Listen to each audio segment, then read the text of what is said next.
이제 우리 친구들 다 개학했죠? 개학 안 한 친구 없죠? 다 이제 학교 개학을 하고 이제 학교를 다니기 시작했을 겁니다.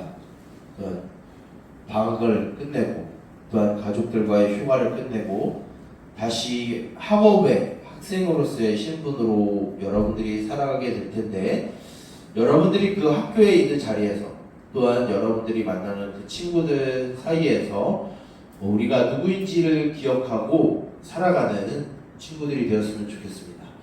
이번에 방학과 휴가 때 여러분 좀 잘 쉬었나요? 물론 학원도 가고 했을 텐데, 그럼에도 불구하고 또 학교 다닐 때보다는 조금 시간적 여유가 생겼을 것이라고 생각하고, 여러분들이 이번 여름 방학 때 무척 더웠지만 좀 어느 정도 쉼을 취했을 거라 생각하고, 또한 휴식을 가졌을 거라 생각을 합니다. 여러분이 이제 다시 학기를 시작함에 있어서 여러분들이 이제 학교에서 학생으로의 신분으로만 기억하는 것이 아니라 또한 하나님의 자녀라는 신분도 여러분들이 기억을 해서 여러분들이 학교 안에서 거룩한 삶과 또한 수많은 환경 가운데서도 여러분들의 믿음을 지켜내는 우리 동역교회 3D 중고등부 친구들이 되기를 주님의 이름으로 축복합니다. 여러분들이 스포츠에 관심이 있는 친구들도 있고 없는 친구들도 있을 거예요. 지난주에는 세계적인 스포츠가 하나 행사가 끝났습니다. 무엇이 있었죠? 네, 파리올림픽이 있었습니다. 물론 파리올림픽은 목사님이 지금까지 본 올림픽 중에서 최악의 올림픽이에요.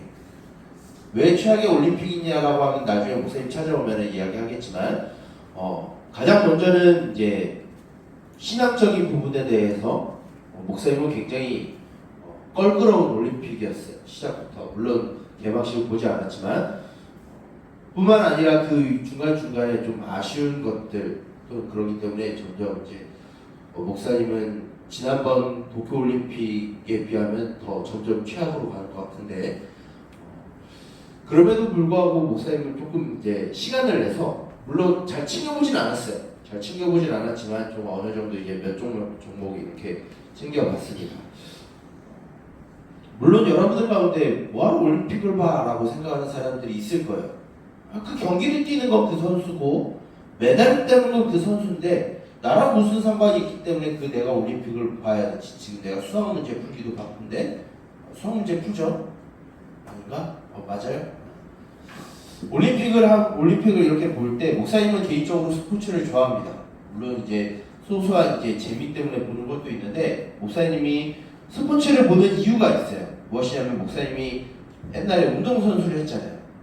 그래서 그 한 경기를 뛰기 위해서 그 선수 한 사람 한 사람이 흘린 땀과 수고와 노력과 훈련들을 목사님이 알기 때문에 그 사람들에 의해서 그 경기를 치는 모습을 보면서 목사님이 이제 사람이기 때문에 때로 지칠 때가 있어요. 또 어려울 때가 있고 이런 여러 가지 말 못할 상황들이 있는데, 그럴 때마다 이런 스포츠 경기를 보게 되면 저 선수는 저 경기 하나를 뛰기 위해서 수많은 수고와 인내와 훈련과 땀을 흘렸을 텐데, 나도 그것을 조금 생각하고 좀 힘을 내고 또 새롭게 도전을 해보자라는 생각으로 좀 스포츠를 보는 경우도 있습니다. 물론 그거 외에도 참 여러 가지 이유로 스포츠를 보긴 해요. 그런데 중요한 것은 우리가 그것에 의해서 그냥 만족하고 끝나는 것이 아니라 그것보다 더 큰 하나님의 은혜가 있다는 걸 기억했으면 좋겠어요. 목사님이 말한 이 스포츠를 보는 것, 이것은 일종의 하나님이 우리가 이 세상을 살아가면서 그냥 쉽게 접할 수 있는 잠깐의 이제 잠시 우리가 시간을 내서 우리의 스트레스 해소가 하거나 우리에게 마음에 또한 평안과 위로와 또한 즐거움을 주기 위해서 하나님이 허락하신, 좀 어려운 말로 일반 은총이라는 것이에요. 근데 하나님은 그것보다 더 특별한 우리에게 은혜를 주셨는데, 그것은 무엇이냐면 하나님의 말씀을 통하여서 우리가 누구인지를 가르쳐 주시고 우리가 이 땅 가운데 어떠한 삶을 가르쳐 주시는 하나님의 말씀이 우리에게 더 특별한 은혜가 되어집니다. 이것을 조금 어려운 말로 좀 기억하길 바래요. 특별 은혜라고 합니다. 이렇게 하나님은 우리에게 특별 은혜를 통해서도 하나님은 우리에게 은혜를 주시고 우리가 이 땅에서 어떠한 삶을 살아가야 되는지 우리에게 가르쳐 주세요. 그 중에 하나님의 말씀이 우리에게 하나님의 자녀로 하나님의 백성으로 살아감에 있어서 우리에게 위로를 주고 또한 우리에게 힘이 되어주고 교훈이 되어지는 또한 우리에게 위로와 또한 평안을 주는 말씀이 기록되어 있는 게 또한 오늘 우리가 읽은 말씀입니다. 물론 모든 성경 말씀은 우리에게 교훈과 책망과 바르게 사는 것과 또한 우리에게 위로와 평안과 격려를 주세요. 근데 오늘 말씀을 통해서 우리가 하나님으로부터 주시는 그 교훈과 또 위로는 무엇인지 우리 한번 살펴보았으면 좋겠습니다. 오늘 우리가 읽은 이 마태복음 4장 1절부터 11절까지의 말씀은 여러분들이 교회를 오래 다녔다라고 하면 잘 알 수 있는 말씀이에요. 무엇이냐면 예수님이 광야에 들어가서 이제 마귀에게 시험을 받으시고 그 시험을 이긴 내용을 보여주고 있는 게 바로 오늘 우리가 읽은 이 마태복음 4장 1절부터 11절까지의 말씀입니다. 근데 오늘 말씀을 잘 이해하기 위해 앞서서 목사님이 여러 번 여러분들에게 성경을 보는 방법을 계속해서 가르쳐 주는데 그것은 무엇이냐면 문맥을 따라서 성경을 읽어야 된다라고 목사님은 가르쳐 왔어요. 이것을 여러분들이 잘 기억하길 바랍니다. 그래서 오늘 본문 앞에 어떤 사건이 있었는지 좀 기억을 했으면 좋겠어요. 오늘 4장 1절에 뭐라고 되어 있냐면 그때에 라고 시작을 되고 있습니다. 어느 때냐면 3장에 있는 사건 이후에 이 일이 발생했다라는 걸 가르쳐주고 있어요. 3장에 어떤 일이 있냐면 예수님이 이제 요단강에서 세례 요한이라고 하는 사람에게 이제 세례를 받으시는 장면이 등장하게 됩니다. 그리고 예수님이 그 세례를 받으실 때 강에서 이제 이 당시의 세례는 어떻게 하냐면 강에 몸을 담그고 물 밖으로 나오는 걸 세례라고 했어요. 예수님이 이 세례를 받으시고 난 다음에 어떤 일이 벌어지냐면 하늘에서 성령이 비둘기같이 예수님 위에 임하시고 하늘에서 한 음성이 들립니다. 어떤 음성이 들리냐면 이는 내 사랑하는 자요 내 기뻐하는 자다 라고 하는 음성이 하늘에서 들려요. 그리고 난 이 일이 있고 난 다음에 예수님은 광야에 성령의 이끄심을 받아서 광야로 들어가게 되십니다. 이 광야에 들어가셔서 마귀와 싸움을 싸우시는 이 사건 전에 예수님은 이미 무엇을 약속받았고 무엇을 확증하고 있죠?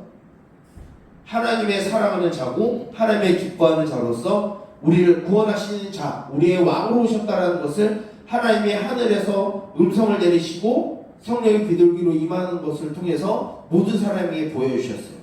이미 예수님은 하나님의 아들이시고 우리의 구원자라는 것을 이미 3장에서 확증하시고 시작했어요. 근데 오늘 말씀을 보게 되면 오늘 말씀 가운데 마귀가 예수님과의 싸움을 3번 치르게 됩니다. 이 3번의 싸움을 치를 때 마귀가 주로 사용하는 단어가 뭐냐면 너가 만약에 하나님의 아들이면 이렇게 해봐 라는 이야기를 하게 됩니다. 어떤 시험을 들었는지 우리 말씀을 차근차근 한번 살펴봤으면 좋겠어요. 먼저 4장에서 보게 되면 이제 예수님이 이 광야에 들어가셔서 40일 동안 금식하셨다라고 말하고 있어요. 우리가 이제 매년 미디어 금식을 하게 됩니다. 이때 목사님은 특별하게 이전까지 안 했었던 여러분들에게도 한번 얘기를 했었을 거예요. 이 고난 중간 가운데 딱 점심 한 끼만 먹고 아침 저녁을 안 먹는 일주일 동안 그랬어요. 목사님이 너무 힘들었어요. 근데 예수님은 어떻게 됐다고 그랬죠? 40일 동안 금식을 하셨어요. 예수님이 배고프셨을까요? 배고프지 않으셨을까요? 배고프셨어요. 왜 그러면 예수님은 하나님의 아들이시지만 완전한 사람으로 이 땅에 오셨기 때문에 우리와 같이 배고픔을 느끼셨어요. 그런 예수님에게 마귀가 찾아와서 뭐라고 이야기를 하냐면 당신이 만약에 하나님의 아들이라고 하면 여기 보이는 돌들을 떡으로 만들어서 먹으라라고 이야기를 해요. 예수님이 돌들로 떡을 만들 수 있었을까요? 없었을까요? 있었어요.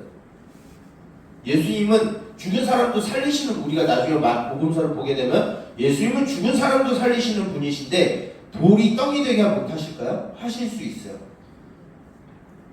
근데 예수님은 그 유혹이 왔을 때 예수님이 뭐라고 말씀하시냐면 신명기 8장 13절의 말씀을 가지고 3절의 말씀을 가지고 이렇게 말씀을 하세요. 사람이 떡으로만 사는 것이 아니라 하나님의 말씀으로 산다라고 말씀하시면서 첫 번째 싸움을 이겨내십니다. 그리고 두 번째 싸움을 하기 위해서 마귀가 예수님을 거룩한 성이라고 되어 있는데 예루살렘 성으로 데려가요. 그리고 성전 꼭대기에 올라가서 예수님에게 이런 말을 합니다. 너가 만약에 하나님의 아들이면 이 성전에서 떨어져 봐. 이때 마귀가 뭐라고 하냐면 시편 91편의 말씀을 가지고 하나님이 자기의 천사를 데리고 와서 자기의 자녀를 보호할 거야. 그 발이 땅에 닿지 않도록 천사가 받들 거야 라고 말하면서, 그러니까 너가 하나님의 아들이면 뛰어내려가 라고 이야기를 합니다. 그때 예수님은 뭐라고 말씀하시냐면 주 너의 하나님을 시험하지 말라 라고 말하고 있어요. 근데 여기 본문에 보게 되면 시험이 두 개 나옵니다. 마귀가 예수님에게 하는 시험이 있고, 오늘 두 번째 말씀에서 주 너의 하나님을 시험하지 말라라고 하시는 예수님의 말씀이 등장해요. 근데 이 시험은 약간 다른 의미입니다. 마귀가 예수님이 하는 것은 무엇이냐면 조금 더 원어적인 표현을 보게 되면 유혹한다, 입증한다라는 말을 갖고 있어요. 그런데 예수님이 주 너의 하나님을 시험하지 말라라고 하는 이 시험은 뭐냐면 불신과 의심을 이야기해요. 즉 예수님이 하신 말씀은 주 너의 하나님을 의심하지 말라라는 의미예요. 이 말씀을 가지고 마귀의 두 번째 싸움을, 두 번째 유혹을 예수님이 이겨내세요. 그리고 마지막 세 번째 싸움에서 마귀가 뭐라고 하냐면 높은 산으로 올라가서 세상의 모든 것들을 보여주면서 너가 나에게 절하면 내가 이 세상의 모든 것을 너에게 줄게 라고 이야기를 합니다. 그러니까 예수님이 뭐라고 하냐면 마귀야 나에게서 떠나가라. 오직 하나님만을 경배하고 그만을 섬겨야 한다 라고 말씀하시면서 마지막 세 번째 라운드도 예수님이 승리로 가져가세요. 이 예수님이 마귀의 시험을 이긴 게 우리가 무슨 상관이 있기 때문에 오늘 우리가 이 말씀을 듣고 이 말씀 가운데 하나님의 뜻을 찾으러 가는 것일까요? 서두에 목사님이 설교를 시작하면서 이런 이야기를 했을 거예요. 올림픽에 나간 선수가 금메달을 따고 그 경기를 뛰는 건 그 선수인데 나와 무슨 상관이 있을까라는 이야기를 했을 거예요. 그렇다면 예수님이 이 싸움을 싸운 이 사건이 우리와 무슨 상관이 있기 때문에 우리가 이것을 묵상해야 되고 이것을 생각을 해야 될까요? 이것은 오늘 우리들에게 하나님의 자녀로 살아가는 우리들에게 주시는 메시지가 있다라는 것이에요. 이 시험은 예수님이 받으신 이 40일 동안의 금식 이후에 마귀와의 세 번의 싸움은 상징하는 바가 있어요. 무엇이냐면 예수님이 이전에 하나님의 백성이었던 사람들은 이 시험에 다 넘어졌어요. 처음에 아담과 하와가 이 시험에 넘어갔어요. 마귀가 뭐라고 얘기했죠? 하나님이 너 이 선악과 먹으면 죽는다고 말했지? 아니야. 먹어봐. 너 눈이 밝아져서 너가 하나님처럼 될 거야 라고 이야기합니다. 아담이 이 유혹에 넘어가서 아담과 하와가 선악과를 먹게 돼요. 그리고 이스라엘 백성들이 이집트에서 노예로 해방되고 이제 가나안 땅으로 가는 그 길에 광야 40년 동안 이스라엘 백성들이 이 시험에 넘어져요. 먹는 문제, 그리고 그 길을 가는 문제, 그리고 앞으로 그 가나안 땅에 들어가는 문제 앞에서 이스라엘 백성들이 이 시험에 다 쓰러졌어요. 그것을 다 설명하기에는 오늘 하루의 시간이 다 모자라요. 그 외에도 수많은 사람들, 오늘날 저와 여러분들에게도 이 시험이 오늘 우리에게도 주어지고 있어요. 근데 예수님이 무엇을 보여주냐면 이 시험을 이기는 방법을 우리에게 보여주고 있어요. 그러면 이 시험은 우리에게 어떻게 다가오길래 아담과 하와가 무너졌고 이스라엘 백성들이 무너졌고 수많은 믿음의 선배들이 왜 이런 유혹에 넘어졌을까요?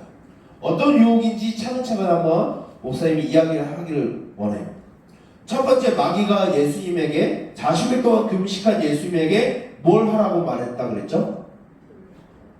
너 지금 굶주리지? 이 돌돌로 떡을 만들어봐 이야기를 합니다. 이게 무슨 의미죠? 뭐냐면 너가 하나님의 자녀라고 하면 너가 살아가는 이 세상에서 성공해야 돼. 이런 유혹을 우리에게 줘요. 너 하나님의 자녀잖아. 너 하나님의 백성이잖아. 그럼 너가 살아가는 이 세상에서 잘되고 성공해야 되는 가르쳐줘요. 너가 좀 돈을 많아야 되고, 너가 좀 인기가 많아야 되고, 너가 좀 유명해져야 되고, 너가 좀 강한 권력을 가져야 되고, 너가 좀 사회적으로 높은 지위에 가야 돼. 왜? 너가 하나님의 아들이면, 너가 하나님의 자녀라면. 이런 유혹에 예수님이 뭐라고 하시죠? 사람은 떡으로만 산 것이 아니다라고 말해요. 우리가 하나님의 자녀로 살아갈 때 돈을 많이 버는 거 별로 중요하지 않다라는 거예요.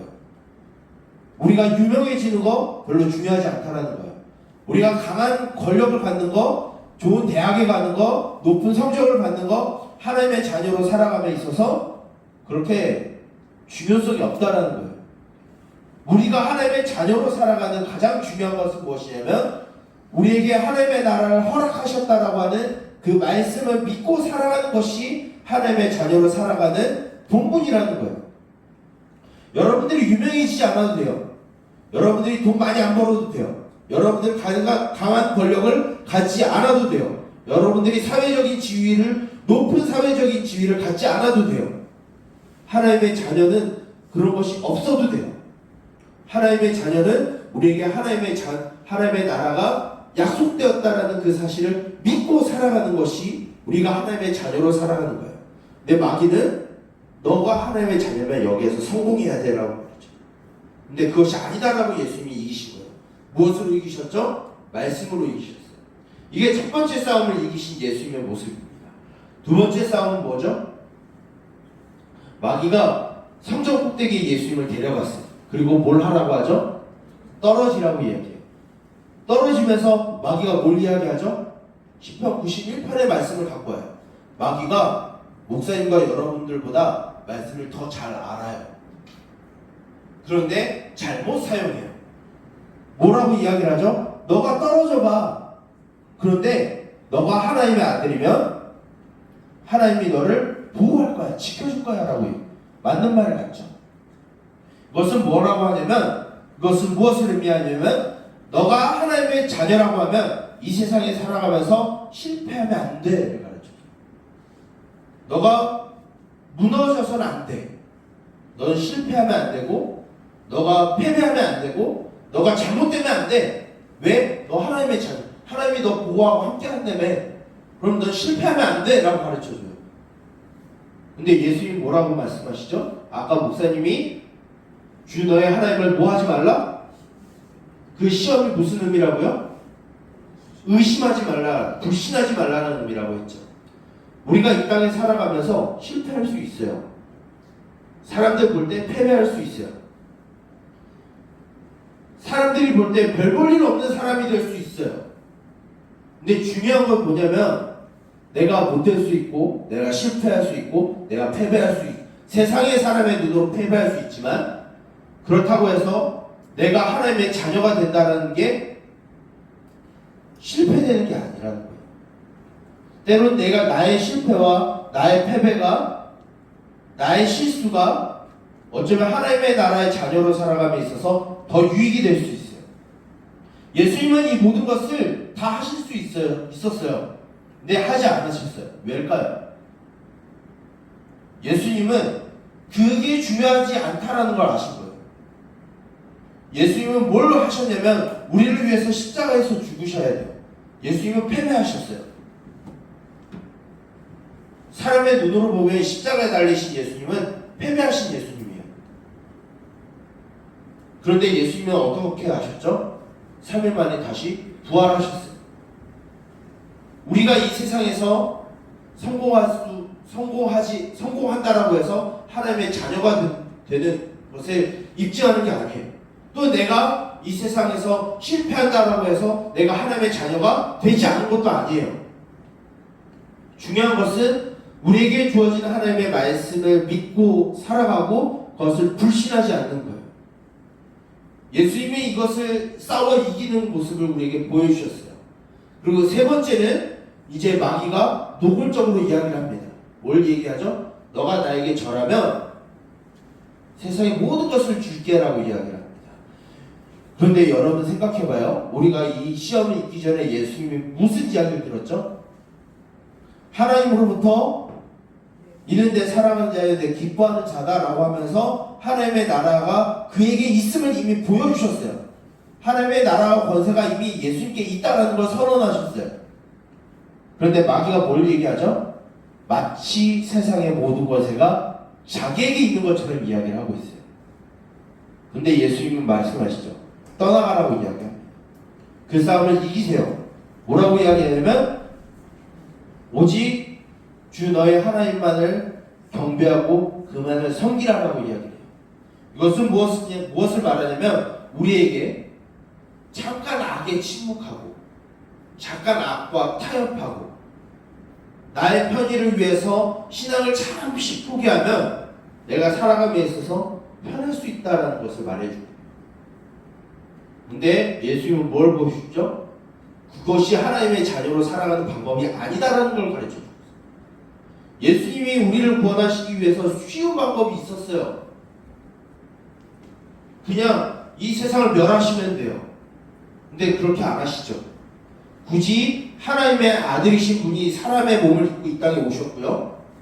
사람으로서 배고픔과 생리현상을 다 겪으셨고요. 심지어 십자가에서 죽으셨어요. 예수님은 편한 방법을 취할 수도 있지만 하지 않으셨어요. 왜요? 우리를 사랑하시기 때문에. 예수님이 이 싸움을 이 마귀와의 싸움을 싸운 건 대단한 칭송받기 위해서 하신 싸움이 아니에요. 예수님의 백성인 우리가 이 땅에서 예수님을 닮고 이 세상의 싸움을 어떻게 싸워 나가야 되는지 우리에게 보여주신 거예요. 예수님의 유혹들을 이기시지 않으셔도 돼요. 그냥 쌩까고 무시해버려도 돼요. 왜냐면 예수님은 하나님의 아들이거든요. 근데 예수님은 굳이 싸우셨어요. 왜요? 우리가 이 땅에서 믿음을 지키고 살아가는 방법이 무엇인지 대표해서 보여주신 거예요. 마치 올림픽의 국가대표가 나라를 대표해서 그 금메달을 했다고 하는 게 물론 자신의 영광도 있겠지만 태극 마크를 달고 나가서 우리 대신 그 경기를 뛰고 이긴 것처럼 예수님은 우리를 대신해서 그 싸움을 이기심을 통해서 우리 믿음의 자녀가 하나님의 자녀로 이 땅에서 어떻게 살아가야 되는지 보여주신 이야기가 바로 오늘 말씀이에요. 여러분들 우리가 세상에 살아가면서 많은 사람들이 이야기합니다. 너 하나님의 자녀면 잘 돼야 돼. 너가 하나님의 자녀면 이 땅에서 성공해야 돼. 너 하나님의 자녀면 여기에서 실패하면 안 돼. 패배하면 안 돼. 그리고 악과 잠시 타협하고 내 신앙을 내려놓으면 좀 더 편한 삶을 살 수 있어. 이런 유혹이 믿음을 가진 모든 사람에게 찾아와요. 목사님에게도 찾아오고 여러분들에게 찾아와요. 그런 믿음의 선한 싸움을 싸우는 우리들에게 예수님이 이 싸움을 이기심을 이야기를 통해서 싸워 이기라고 우리에게 말씀하세요. 그냥 예수님의 위대하심만을 보여주기 위해서 이 이야기가 기록된 게 아니라 우리도 그렇게 살라고 우리에게 말씀하시는 거예요. 사랑하는 우리 동일교회 3D 중고등부 모든 공동체 여러분, 저와 여러분들은 그냥 평범한 사람이 아니에요. 모두 한 사람 한 사람이 하나님의 형상이고요, 하나님의 자녀이고요, 하나님 나라의 백성이에요. 그럼 우리들에게 예수님이 싸워서 친히 싸워 이기신 이 유혹을 우리가 살아가면서 싸워 이겨 나아가기 원하십니다. 여러분들이 이러한 삶을 살아가기 원해요. 그래서 여러분들이 하나님의 자녀로서 이 땅의 떡을 바라보고 살아가지 아니하고 하나님을 불신하여 살아가지 않고 악에 침묵하면서 악과 타협하면서 살아가는 게 아니라 하나님의 말씀을 의지하고 신뢰하고 오직 하나님만을 섬기는 삶을 저와 여러분들이 살아가기 원합니다. 그러한 삶이 여러분들이 가정에 있기 원하고요, 여러분들의 학교에 있기 원하고요, 친구들 사이에서 있기 원합니다. 이러한 삶을 살아갈 때 여러분들이 향하여서 세상 사람들이 여러분들에게 하나님의 자녀다라는 것을 그때서야 알게 될 겁니다.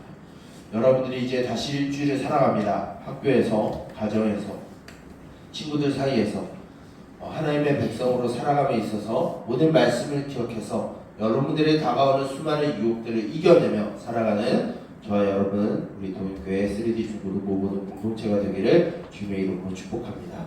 기도하겠습니다. 살아계신 주님, 언제나 우리와 함께 하시며 우리를 위하여 모든 악과 싸워 이기신 주님, 그 주님의 그 일들을 우리가 기억하며 우리가 묵상하며 주님의 제자로서 이 땅에서 살아가길 원합니다. 하나님의 자녀라면 이 땅에서 성공해야 한다라고 하는 그 마귀의 유혹을 이기게 하여 주시옵소서. 우리가 하나님의 자녀라고 하면 이 세상에서 패배하면 안 된다라고 하는 그 마귀의 유혹을 우리가 말씀으로 이기게 하여 주시옵소서. 우리가 악에 침묵하고 잠시 타협할 때 이 세상을 편하게 살 수 있다라고 하는 그 악의 유혹으로부터 싸워 이기게 하여 주시고, 하나님의 자녀로서 하나님의 말씀을 의지하고 신뢰하며 오직 하나님만을 경배하는 삶이 우리 가운데 있게 하여 주시옵소서. 다시 일주일의 삶을 살아갑니다. 그 삶 가운데 우리에게 주신 이 말씀을 기억하여 살아가게 하여 주시고, 주님의 자녀라는 정체성을 잊지 아니하고 살아가는 우리 모두가 되게 하여 주시옵소서. 이 모든 것을 예수 그리스도의 이름으로 기도드립니다. 이 시간 우리 다 같이 일어나서 화성의 찬양 후에 축도함으로 모든 예배를 마치도록 하겠습니다.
기도하겠습니다. 여호와는 내게 복을 주시며 너를 지키시기를 원하며, 여호와는 그 얼굴을 내게 비추사 은혜 베푸시기를 원하며, 여호와는 그 얼굴을 내게로 향하여 드사 평강 주시기를 원하노라. 이제는 우리 주 예수 그리스도의 은혜와 하나님 아버지의 무한하신 사랑하심과 성령님의 감화 감동, 인도 보호 지도하심의 은총이 우리를 위하여 세상의 유혹을 이기시고 우리에게 믿음의 삶을 요구하시며 선한 싸움을 싸우기를 원하시는 그 예수님의 가르침을 따라 우리가 살아가는 그 모든 삶의 영역에서 모든 유혹을 이겨내고 주님의 자녀로 살아가기를 원하는 우리 동현교회 3대 중고등부 모든 공동체의 머리머리 위에 이제로부터 영원토록 함께 있을지어다. 아멘.